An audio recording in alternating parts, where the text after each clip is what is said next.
आप देख रहे हैं विवेकोदय वाणी चैनल। जैन समाज को एक सूत्र में पिरोने, धर्म की वाणी को जन जन तक पहुंचाने, सत्य अहिंसा परमोधर्म की गंगा बहाने आ गया है विवेकोदय वाणी चैनल। आप हमारे जैन चैनल को सब्सक्राइब करने के लिए YouTube पर जाकर विवेकोदय वाणी लिखें, उसे सब्सक्राइब करें, बेल आइकॉन पर क्लिक करें और साथ ही जैन धर्म के प्रचार प्रसार के लिए इसे ज्यादा से ज्यादा शेयर करें।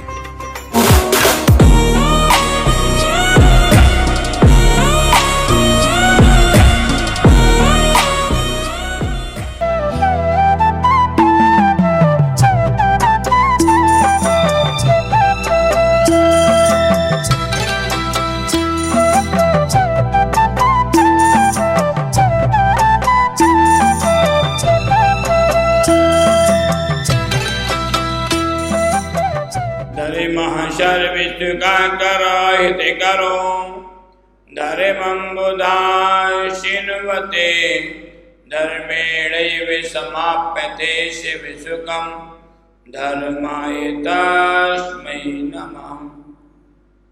श्रीमद्दिगंबर नरेंद्र नमोस्तु तुभ्यं, पापविनाशकरवं नमोस्तु तुभ्यं। शूरे प्रदान गुरुवार नमोस्तु तुभ्यं, श्री सुमति सागर गणेन्द्र नमोस्तु तुभ्यं। बोले अनंतानंदी परम सिद्ध भगवान की, देवादिदेव श्री 1008 आदिनाथ भगवान की, कैवल्य कमलापति 1008 शीतलनाथ भगवान की, धर्मतीर्थ शासन नायक भगवान महावीर स्वामी की, परम पूजनीय प्रशांत मूर्ति आचार्य शेखर शांति सागर जी छाणी महाराज की, परम पूजनीय संत समणी समाधि समण गुरुदेव आचार्य शेखर सुमति सागर जी महाराज की, अहिंसामय विश्व धर्म की, धर्म स्नेह महानुभाव आचार्य भगवंतों ने कहा है, यादृशं भक्षते अन्नम मत्र जायते तादृशी। जिस प्रकार का हम अन्न खाते हैं, भोजन करते हैं, मति जाय से तादृशी, उसी प्रकार की बुद्धि हो जाएगा।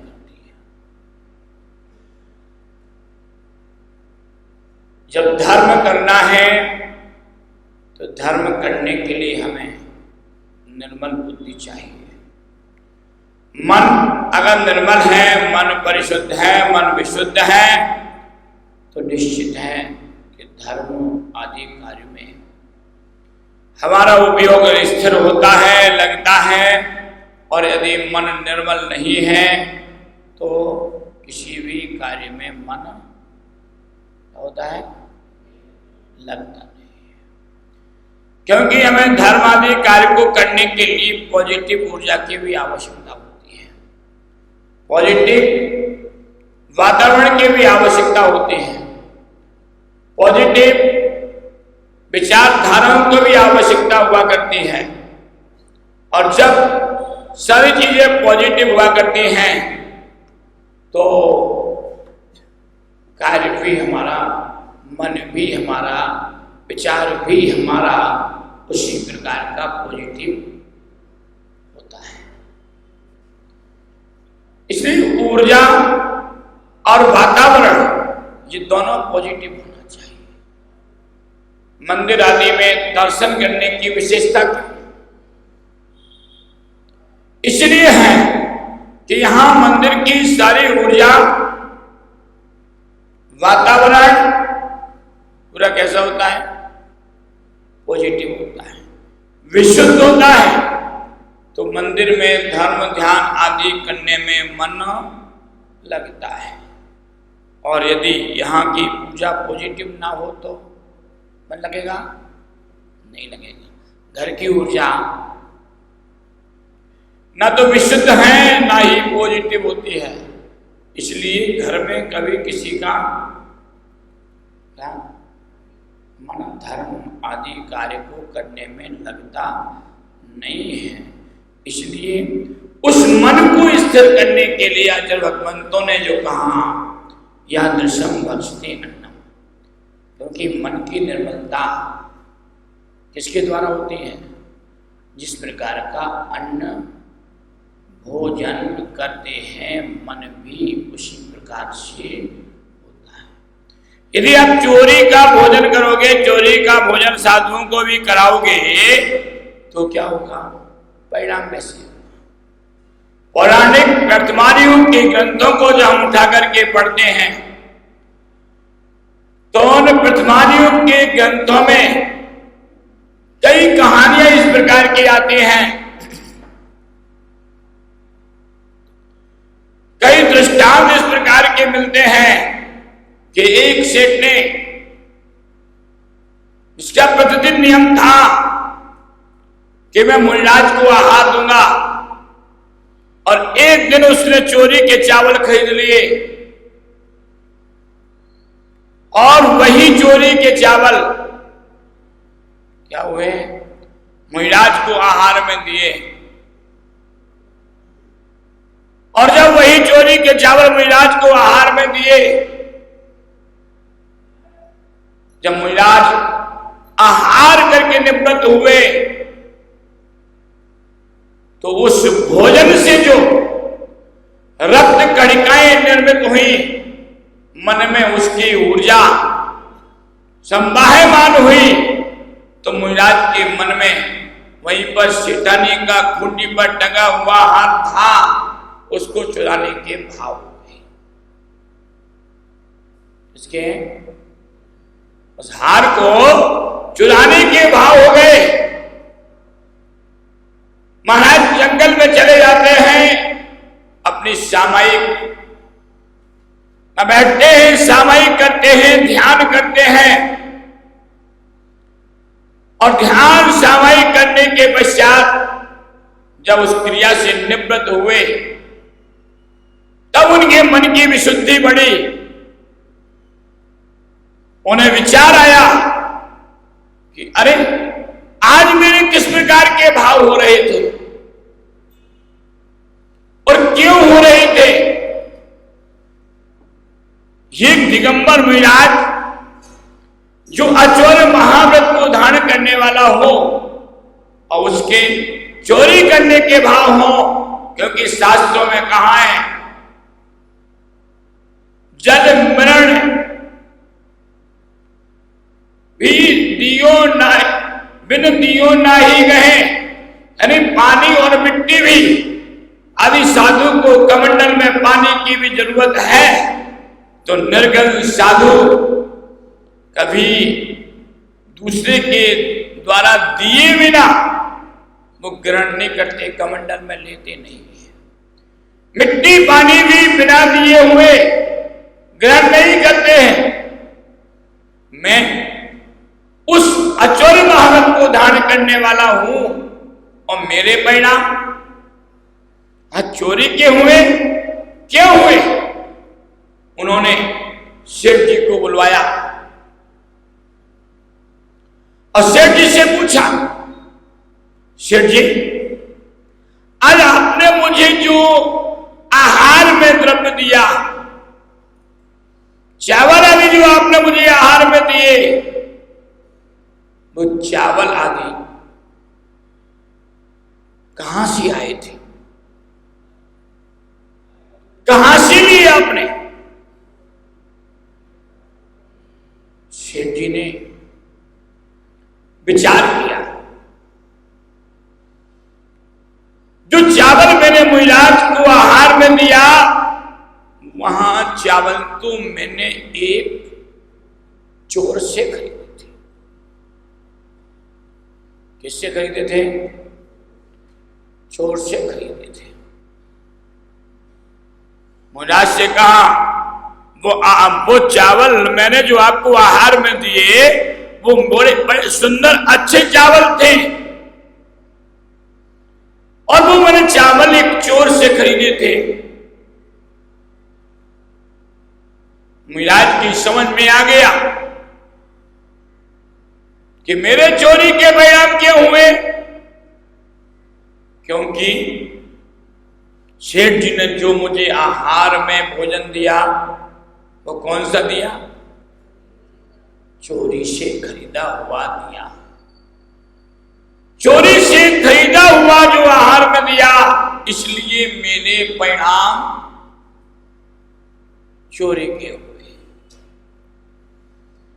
इसी प्रकार से यादृशम भक्षते अन्यम, जिस प्रकार का भोजन लोग करते हैं उसी प्रकार के परिणाम होते हैं। एक बार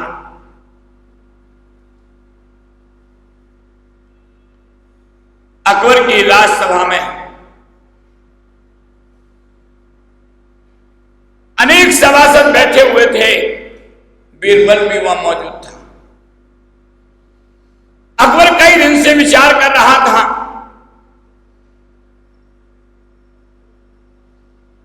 तो अकबर ने अपने सभासदों से पूछा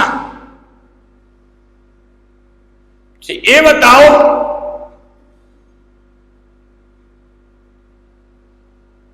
कि दीपक जलता है उसकी बत्ती कैसी होती है, सफेद होती है,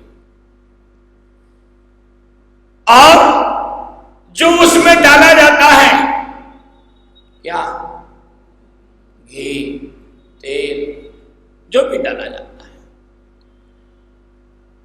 तो वो भी घी भी सफेद होता है, तेल डालोगे तो पानी के रंग का होता है, या सरसों का डालोगे तो लाल रंग का होता है।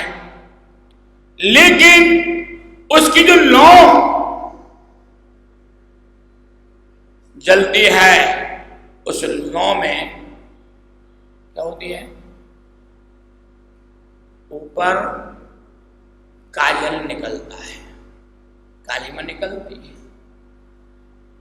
तो जब दीपक में बत्ती सफेद लगती है, तेल लाल लगता है कि सफेद लगता है, फिर दीपक की लौ के ऊपर वो कालीमा, वो काजल क्यों निकलता है?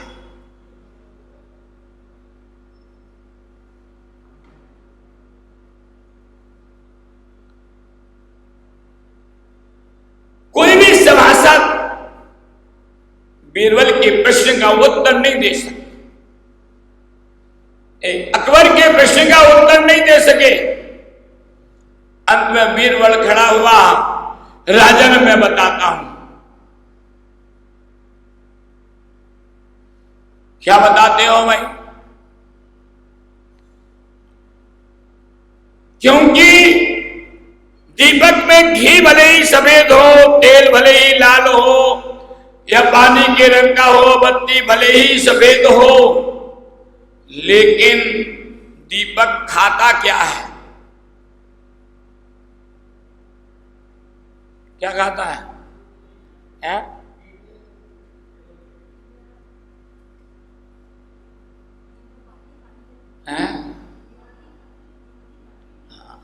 आप लोग ऐसा ही कहोगे क्योंकि आपने उसे तेल घी और बत्ती खाते हुए देखा है, लेकिन वास्तविकता में जो वो खाता है उसे खाते हुए तुमने देखा ही नहीं कभी। क्योंकि तुम लोग लाइट के प्रकाश में रहते हो। किसके प्रकाश में रहते हो? लाइट के प्रकाश में रहते हो। तो लाइट के प्रकाश में तो आज का बल्ब भी सफेद सफेद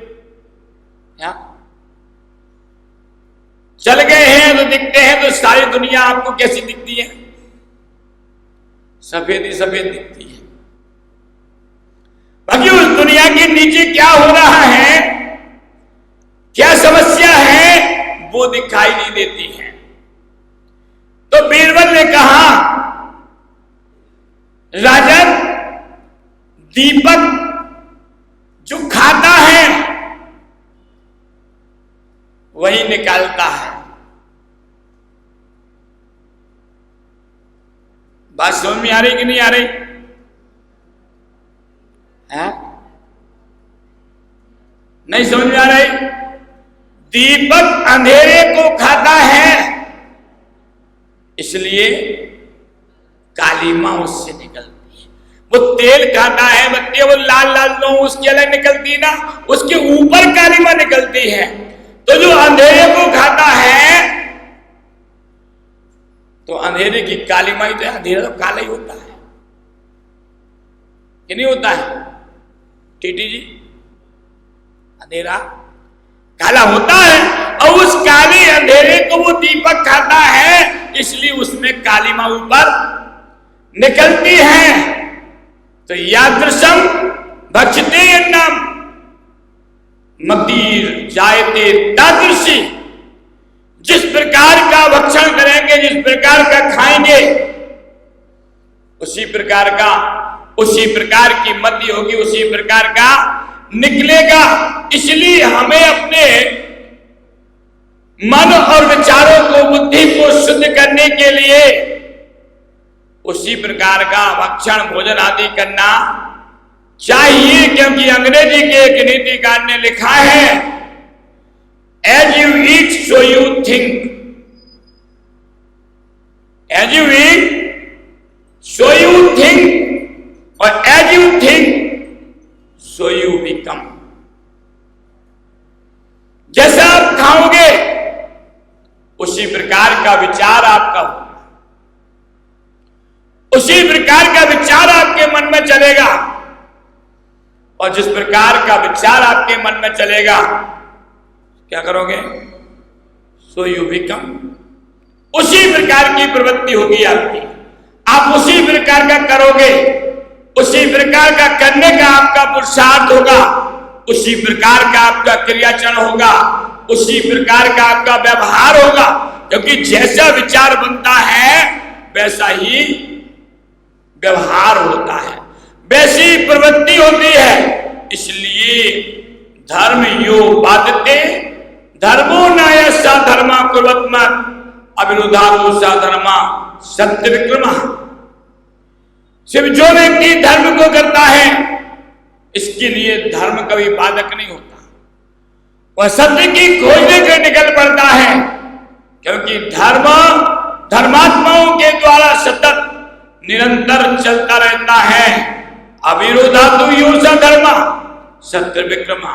और जो धर्म में विरोध उत्पन्न करता है, धर्म के प्रति विरोध इसका होता है, जो धर्म में विरोधी बनता है वह कभी सत्य को, वास्तविकता को, यथार्थता को कभी जान नहीं सकता, पहचान नहीं सकता।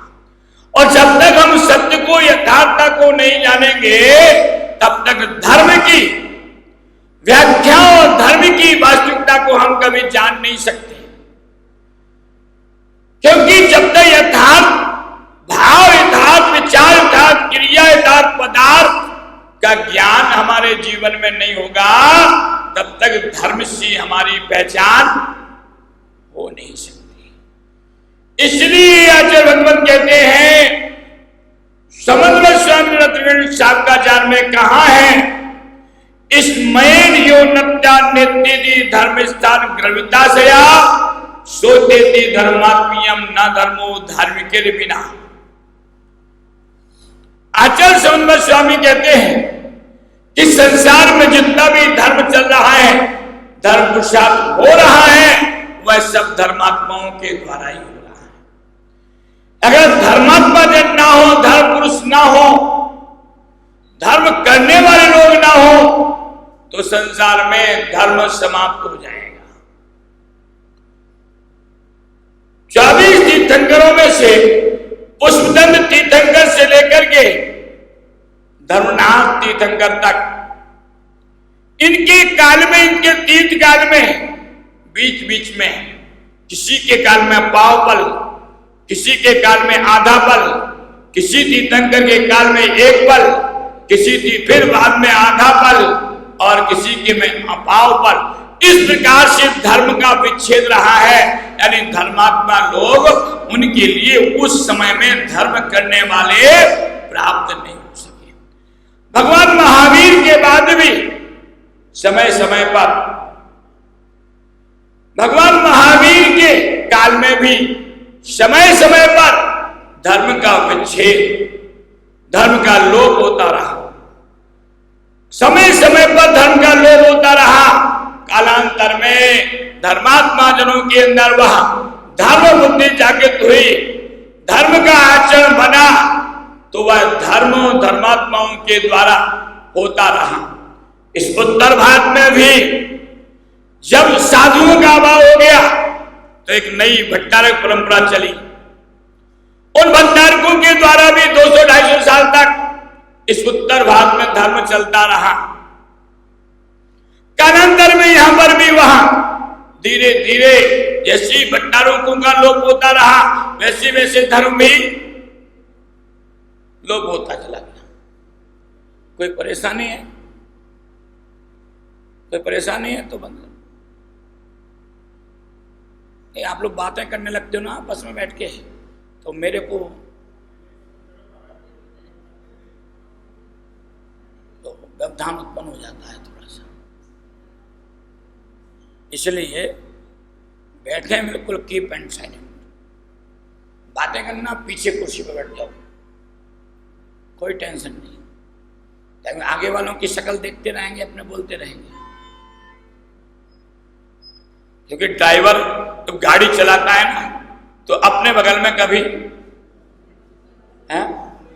सोने वाले व्यक्ति को नहीं बिठाता है। अगर सोने वाला व्यक्ति ड्राइवर के बगल में बैठ जाएगा तो गाड़ी का एक्सीडेंट हो जाएगा। इसी प्रकार से वक्ता के सामने भी अगर दूसरा वक्ता बैठ जाए तो वक्ता के होश उड़ जाते हैं। होता है, वक्ता के होश उड़ जाते हैं, तो वक्ता वहां बात अपने बोल नहीं, बस चुप रहना पड़ता। दूसरा वक्ता बोल रहा है तो अपन चुप। अब बता मैं कहां क्या बोल रहा था?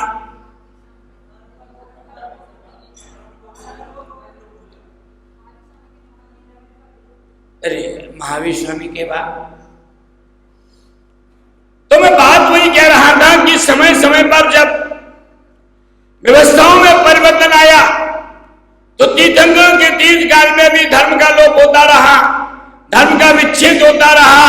पाव पल, आधा पल, एक पल, पौन पल, एक पल, तो उस प्रकार से वहां पर भी पौन पल, आधा पल, एक पल, इन 7 तीर्थंकरों के काल में बीच बीच में धर्म की परंपरा का लोप रहा। भगवान महावीर के बाद भी समय समय पर यहां पर भी धर्म का लोप हो जाता है। 21,000 वर्ष का पंचम काल है और 21,000 वर्ष के पंचम काल में 42 बार धर्म का लोप होगा। उत्तर भारत में 42 बार धर्म का विच्छेद होगा, जहां पर हमें धर्मात्मा लोग, साधु जन लोग मिल नहीं पाएंगे।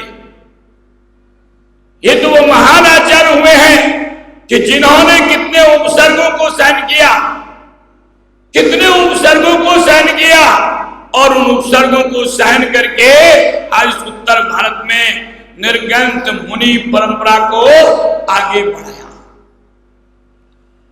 इसलिए सौभाग्य मानना चाहिए कि वर्तमान में धर्मात्मा जन मिल रहे हैं, क्योंकि न धर्मो धर्म के बिना, धर्मात्माओं के बिना धर्म कभी चलता नहीं है। अगर साधु लोग यह विचार नहीं करें तो तुम्हें वर्तमान समय में एक साथ बैठने का मौका है। पहले तो चौपालों पर पंचायतों में बैठ जाते थे, अपनी चर्चा कर लेते थे। अब वो चौपालें समाप्त हो गई, एकल परिवार हो गया, एकल निवास हो गया। एक 4 दीवार जो 4 दीवारें तुम्हारी भी अपनी नहीं है, आवास उनमें हो गया। क्यों भाई? फ्लैट में 4 दीवारें तुम्हारी हैं क्या? चारों दीवारें तुम्हारी नहीं है, छत भी तुम्हारी नहीं है, धरती भी तुम्हारी नहीं है क्या? है? नहीं हो ना? और ऐसी जगह रह रहे हो तो वहां तुम्हारी पहचान, तुम्हारे मन के गुब्बारे कहां निकलेंगे? अपने मन की बात कहां कह पाओगे? क्योंकि कहीं कहने के लिए स्थान नहीं बचा। मंदिर है, साधु संघों की साधु सत्संगति है कि जहां पर 4 लोग बैठ जाते, 4 लोग मिल जाते हैं और अपनी मन की बात वहां पर कर लिया करते हैं। और जब धर्मात्मा जनों को भी हम अहंकार में आकर के उनके प्रति अपना भाव, अपना वैया वृत्ति का भाव, भक्ति का भाव नहीं जताएंगे तो शनै शनै यह व्यवस्था भी लोप हो जाएगी। फिर तुम एकल हो,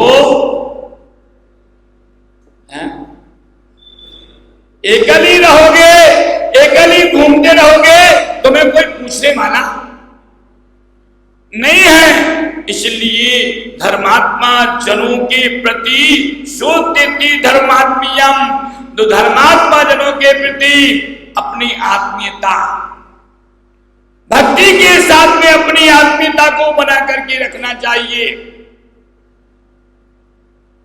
और यदि हम धर्मात्मा जनों के प्रति अपनी आत्मीयता को बना करके नहीं रख पाएंगे तो धर्म, देश और संस्कृति की कभी हम रक्षा भी नहीं कर पाएंगे।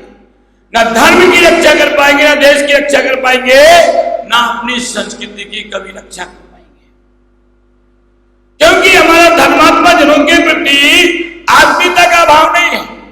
हम धर्मात्मा जनों के प्रति अपनी भक्ति का भाव व्यक्त नहीं कर पा रहे हैं। हम धर्मात्मा जनों की जो मर्यादाएं हैं उन मर्यादाओं को परिपालन नहीं कर पा रहे हैं। धर्मात्मा जनों के प्रति हमारा जो वैया वृत्ति आदि का भाव होना चाहिए वह भी हम पूरा नहीं कर पा रहे हैं, तो धर्म चलेगा कैसे? धर्म कभी नहीं चल सकता, क्योंकि वर्तमान का समय धर्मात्माओं जनों के प्रति प्रीति का समय नहीं है, धर्म से प्रीति का समय है। किससे? धन से प्रीति का समय है। धन की तरफ हमारी दृष्टि होती है। धर्मात्मा जनों के माध्यम से धन आ तो जाए, लेकिन क्या हो? जाए नहीं, खर्च नहीं। यदि खर्च करना भी पड़े तो पक्षी के दाना की तरह चुक चुक करके खर्च करना पड़े। और जब इस प्रकार का भाव हमारा बन जाएगा तो धर्मात्माओं की सेवा, भक्ति, वैया वृत्ति आदि कार्य कैसे संपन्न होंगे? उन धर्मात्मा जनों के द्वारा प्रभावना का कार्य कैसे संपादित होगा? कभी हो ही नहीं सकता। क्यों? As you eat, so you think. As you think, so you become. ये विचार जब वहां बन जाते हैं, जहां इस प्रकार की प्रवृत्ति बन जाती है, तो वहां हम बैक क्या होते हैं? बैक, पीछे हो जाते हैं। मैं आपको एक घटना सुनाता हूं। गुरु चेला 2 थे। गुरु चेला 2 थे। जहां वो गुरु चेला दोनों निवास कर रहे थे वहां अकाल पड़ गया। उस देश में अकाल पड़ गया। गुरु ने अपने चेले से कहा, देख भाई, इस देश में अकाल पड़ गया, इस देश से जाना चाहिए दूसरे देश में। चेले ने कहा ठीक है। गुरु ने एक अच्छा मुहूर्त निकाला और मुहूर्त निकाल करके वह उस देश से चल दिए। और उस देश से चलने के पश्चात दूसरे देश में, एक बड़े देश में पहुंच गए। वहां जैसे उस देश के दरवाजे पर पहुंचे, वहां एक व्यक्ति अकल बेच रहा था। अकल तो जानते हो ना कि नहीं जानते? एक व्यक्ति अकल बेच रहा था और उस व्यक्ति के पास 4 अकल थी। और वो बड़े जोर जोर से चिल्ला चिल्ला करके कह रहा था, 1 रुपए की 1 अकल, 2 रुपए की 2 अकल और 3 रुपए की 3 अकल और 4 रुपए की 4 अकल। और जोर जोर से चिल्ला रहा था। वो शब्द गुरुजी के कान में पड़े। गुरुजी उस व्यक्ति के पास पहुंचे, उन्हें कहा, भाई अकल? बोले हाँ। बेचना है? बोले हाँ। कितने की? 1 रुपए की 1 अकल। कितनी है भाई? 4 है। गुरुजी ने तुरंत उसको 4 रुपए दिए और 4 अकल खरीद ली। वो 4 अकल में पहली अकल क्या थी? समय पर जो बड़ा होता है उसे बड़ा मानना चाहिए। क्या?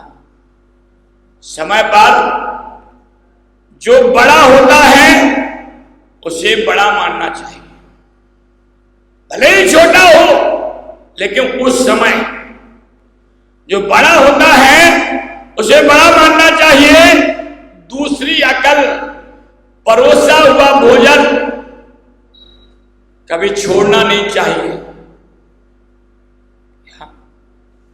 परोसा हुआ भोजन कभी छोड़ना नहीं चाहिए।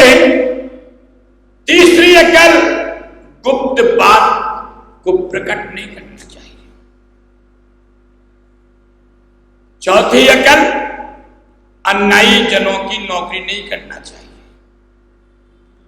अन्यायी जनों की नौकरी नहीं करना चाहिए। गुरुजी ने 4 अकल खरीद ली और 4 अकल खरीद करके गुरु चेला आगे बढ़ जाते हैं। जैसे ही नगर में पहुंचते हैं तो वहां खबर लगती है कि आज इस देश का राजा है, आज इस देश का राजा मृत्यु को प्राप्त हो गया। अब उस राजा की कोई संतान नहीं थी। सभासदों ने निर्णय लिया कि राजा किसे बनाया जाए। विचार विमर्श के पश्चात मंत्री ने सलाह दी कि हथनी जो है उसको माला पकड़ा दी जाए और जिसके गले में वो माला डाल देगी उसे ही राजा बना दिया जाए। नगर के अनेक लोग चारों तरफ खड़े हो जाते हैं और जहां से हथनी चलती है वहां लोग अपने अपने सिर उसके सामने झुकाने लगे। लेकिन हथनी ने किसी के गले में माला नहीं डाली। एक तरफ दूर कोने में खड़े गुरु शिष्य यह सब देख रहे थे। हथनी ने जाकर के चेले के गले में माला डाल दी। जो वहां के नगरवासी थे बोले, हथनी से गलती हो गई, हम इसे राजा स्वीकार नहीं करेंगे। इसको हम राजा स्वीकार नहीं करेंगे। हथनी से गलती में माला डल गई। द्वारा फिर हथनी को दूसरी माला देकर के रवाना किया। हथनी ने पुनः उसी के गले में माला डाल दी। अब तो स्वीकार सबको करना ही पड़ेगा। चेला राजा बन गया। सुशील कन्या से उसका विवाह हो गया। गुरुजी धर्मशाला में रहने लगे। धर्मशाला में रहने लगे। जैसे जैसे उनकी अपनी आजीविका चलने लगी। अब एक दिन परेशान होकर के गुरुजी ने सोचा चलो चेले के पास चलना चाहिए। लेकिन दूसरी तरफ सोचा कि वो तो मेरा चेला है, मैं उसके पास कैसे जाऊं। फिर भी गुरुजी को याद आई मैंने 4 अकल खरीदी थी। पहली अकल, समय पर जो बड़ा होता है उसे बड़ा मानना चाहिए। राज दरबार में पहुंचे। चेले ने अपने गुरु का सम्मान किया। और योग पद पर उनको कार्य करने के लिए रख दिया। समय बीता, राजा की शादी अच्छी कन्या से हुई थी, लेकिन उसका व्यवहार ठीक नहीं था। किसका? राजा के कि रानी का? रानी का। रानी का व्यवहार ठीक नहीं था, रानी सदाचारणी नहीं थी, इसलिए धीरे धीरे उसके मंत्री से संबंध बन जाते हैं। और मंत्री से संबंध बनने के पश्चात एक दिन गुरुजी को बात पता चल जाती है, लेकिन फिर भी गुरुजी को तीसरी अकल याद आती है कि किसी के गुप्त बात को प्रकट नहीं करना, चुप रहते हैं। लेकिन मंत्री को पता चल गया कि गुरुजी को हमारी बात मालूम चल गई है, और गुरुजी की बात राजा कभी टालता नहीं है। गुरुजी की बात को राजा मानता ही मानता है, तो निश्चित राजा को मरवाना, एक गुरु को मरवा देना चाहिए। मंत्री ने रानी से कहा कि अपनी बात गुरु को पता चल गई, और यदि गुरु ने राजा के सामने प्रकट कर दी तो अपन दोनों की मौत निश्चित है।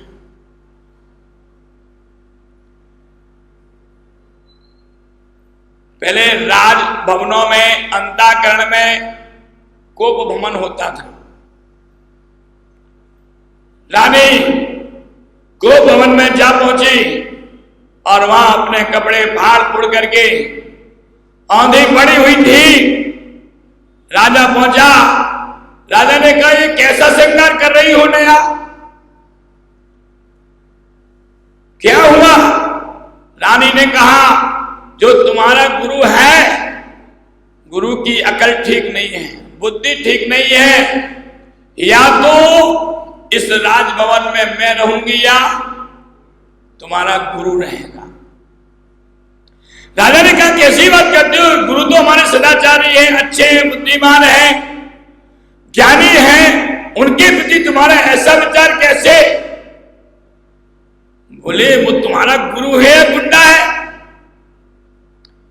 वो सदाचारी नहीं है, उसकी मेरे ऊपर कुदृष्टि है, वो कभी भी मेरे ऊपर दुराचार कर सकता है। राजा को भी ये बात सुनकर के क्रोध आ गया। राजा राज दरबार में आता है, अपना प्रपंच रचता है, कैसे गुरु को अलग किया जाए। उन्होंने एक बड़ा पात्र लिया, उसमें एक खत लिख करके डाल दिया और गुरु से कहा, जाओ यह पात्र चांडाल को देकर के आओ। गुरु घोड़े पर सवार हुआ और चल दिया। रास्ते में मंत्री का मकान पड़ता था। उस दिन मंत्री के यहां कोई उत्सव था, अनेक गणमान्य लोगों का भोजन मंत्री के यहां चल रहा था। जब गुरुजी घोड़े पर बैठ करके वहां से निकले तो मंत्री ने कहा कि आप पहले भोजन कर लीजिए। तो गुरु ने कहा, मैं राजा के काम से जा रहा हूं, राजा का काम करके आता हूं, इतना अधिक समय मैं आपके यहां रुक नहीं सकता हूं। मंत्री ने कहा, कोई बात नहीं, ये पात्र मुझे दो, मैं देकर के आता हूं, तब तक आप भोजन करो। गुरु को वह दूसरा जो अकल थी कि परोसा हुआ भोजन छोड़ना नहीं चाहिए। ठीक है, अपन ने अकल खरीदी थी, उसमें था कि परोसा हुआ भोजन छोड़ना नहीं चाहिए। उसने मंत्री को पात्र पकड़ाया और स्वयं भोजन करने बैठ गया। भोजन करने के पश्चात दरवाजे पर खड़ा हुआ इंतजार कर रहा था। उधर मंत्री पहुंचा, पात्र चांडाल को सौंपा। चांडाल ने उस पात्र को खोला।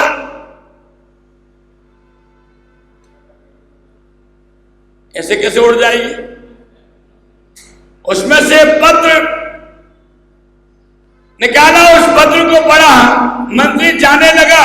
चांडाल ने कहा, मंत्री साहब सुनिए, इधर आइए। मंत्री लौटा।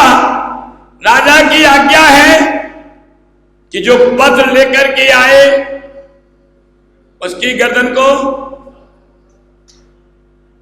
मंत्री बोला, ऐसे कैसे हो? ये मेरे ने थोड़ी लिखा, दूसरे ने लिखा था। चांडाल बोला, मैं कुछ नहीं जानता हूं। राजा ने लिखा कि जो पात्र लेकर के आए तुम ही लेकर के आए। मंत्री की गर्दन को फिर, और चांडाल वो राजा को पात्र देने के लिए जा रहा था। मंत्री की गर्दन उसमें रख करके रास्ते में गुरु मिल गए, वो दरवाजे पर खड़े। उन्होंने कहा, ठीक है, पात्र यही रख दो।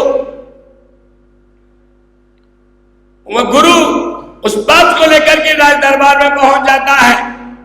राजा गुरु को आकर आता हुआ देखता है, आश्चर्य पड़ता है। मैं लिखा तो कुछ था, ये गुरु तो वापिस आ गया। पात्र खोला, देखा कि इसमें सिर तो किसका है? मंत्री का है। जैसे ही मंत्री के सिर को देखा, गुरु को वहां बात समझते देर नहीं लगी। गुरु ने समझ ली। उन्होंने कहा, राजन, आपने मेरे साथ ये प्रपंच रखा, मुझे आप पर इतना विश्वास नहीं था कि आप मेरे साथ ऐसा कर सकते हो, धोखा कर सकते हो। आपने तो मेरे साथ बड़ा धोखा किया है। स्त्री की बातों में आकर के आपने धोखा किया है, क्योंकि मैंने गुप्त बात को प्रकट नहीं किया था कि रानी और मंत्री की जो बात थी वो मैंने प्रकट नहीं की। उसका फल मुझे मेरी मृत्यु। इसलिए उस गुरु को चौथी बात याद आ गई। कौन सी? अन्यायी जनों की नौकरी नहीं करना चाहिए। इसलिए राजन, मैं अब आपका देश छोड़ करके जा रहा हूं। तात्पर्य यह है कि फलम ज्ञान फलम रत्नम न विभूति गरेशी तथाई वर्ते कर्म सत्प्रत्यन विमुच्यते। जिनके अंदर सदाचार नहीं होता है, जो नैतिकता को नहीं जानते हैं, जो अपने कर्तव्य को नहीं जानते हैं, निश्चित है वे ही उस नैतिकता से दूर रहते हैं। धर्मात्मा और धर्मी जनों को वह पहचान नहीं पाते हैं, क्योंकि उनके अंदर ना तो वो सदाचार है, ना वो नैतिकता है। जिस नैतिकता के बल पर हम सदाचारी लोगों को, धर्मात्मा जनों को पहचान सके कि धर्मात्मा कैसा व्यक्ति होता है, धर्मी जन कैसे लोग होते हैं, उनकी पहचान नैतिकता के बिना, कर्तव्यपरायणता के बिना कभी होती नहीं है। और जिनके अंदर कर्तव्यपरायण नहीं होता है, जो इस प्रकार से नैतिकता को नहीं जानते हैं, वे अपने गुरुओं के साथ भी क्या करते हैं? बोलो, छल करते हैं। जैसे उस राजा ने अपने गुरु के साथ किया, क्योंकि वो राजा नैतिकता को नहीं जानता था।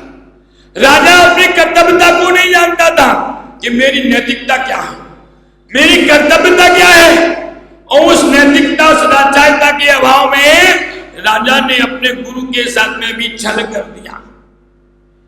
ऐसे ही जिनके मन में नैतिकता नहीं होती है, जो धर्म कर्तव्यपरायण नहीं होते हैं, निश्चित है वे जीव भी अपने गुरुओं के साथ भी छल किया करते।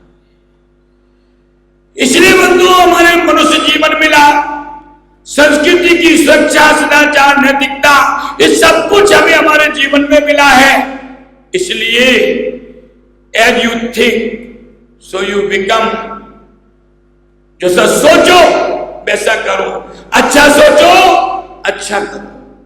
निश्चित ही अच्छे का फल अच्छा होता है और बुरे का फल बुरा होता है, क्योंकि बुरे विचारों से होता है नुकसान, बुरे विचारों से होता है नुकसान। मेधावी उस सचिव ने खोए अपने प्राण। किसने? मंत्री ने। क्योंकि मंत्री ने किसके लिए मरवाने का सोचा था? गुरु को। दूसरे के बारे में मंत्री ने विचार खोटा किया, लेकिन प्राण किसके गए?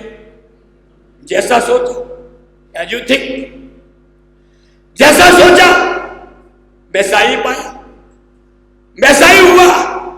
किसी ने उसके लिए कुछ नहीं किया। जब तुम्हारा कर्म, जैसा तुम कर्म करोगे, तुम्हारा कर्म तुम्हें उस स्थान पर लेकिन नियम से जाएगा, उसे कोई रोक नहीं सकता।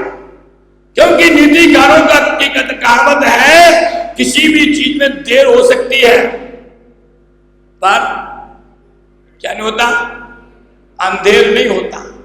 देर तो हो जाएगी लेकिन उसमें कभी अंधेर नहीं होता। इसलिए ना अंधेर हमारे साथ हो, ना देर हमारे साथ हो।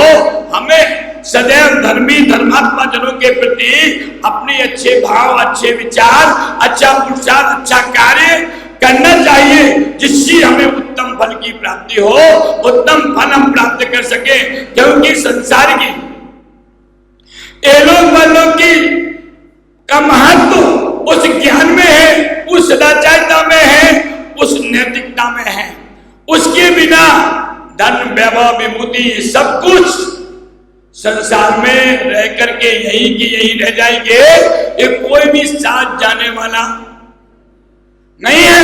यदि हमारे अंदर किसी प्रकार का धन से, विभूति से, वैभव से, पद से, आदि से यदि अहंकार आता है और उस अहंकार में हम धर्मात्मा जनों के प्रति अपने विचार, अपने प्रवृत्ति ठीक नहीं करते हैं, तो उस फल को भोगने वाला कोई दूसरा नहीं।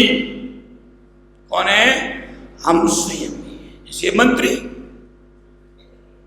कि मंत्री ने गुरु के प्रति सोचा कि इनको मरवा दिया जाए, लेकिन मरा कौन? जैसी विचारधारा है, जैसा हम सोचेंगे, जैसा हम करेंगे, उसका फल हमें ही मिलेगा। कोई दूसरा उसके फल को पाने के लिए हमारे बीच में आने वाला नहीं है। उसका फल स्वयं को ही प्राप्त करना पड़ेगा। इसलिए यादृशम भक्षते अन्नम मदिर जायते तदृशी। इसे जिस प्रकार का हमारा भोजन पान, खाना पानी आदि होगा, उसी प्रकार की हमारी बुद्धि होगी, और जब उसी प्रकार की बुद्धि होगी तो प्रवृत्ति भी उसी प्रकार की होगी। इसलिए ज्ञान के फल को, अपने मनुष्य जीवन के सदाचारता के फल को, इस धर्म की नैतिकता के फल को उत्तम पाने के लिए अपनी नैतिकता के साथ में कर्तव्य का पालन करना चाहिए। जो कर्तव्य पालन करते हैं, नैतिकता का व्यवहार, मानवता का व्यवहार, एक मानवशील मानव के प्रति मानवता का व्यवहार भी यदि करोगे तो वह मानवता का व्यवहार भी हमारे जीवन के लिए श्रेष्ठता को प्रदान करने में कारण है। और नहीं तो संसार में जैसी करनी वैसा फल नियम से प्राप्त होता है। उसे कोई रोक नहीं सकता, उसे कोई हटा नहीं सकता, बचा नहीं सकता, क्योंकि धर्म सत्य की पहचान कराने वाला है।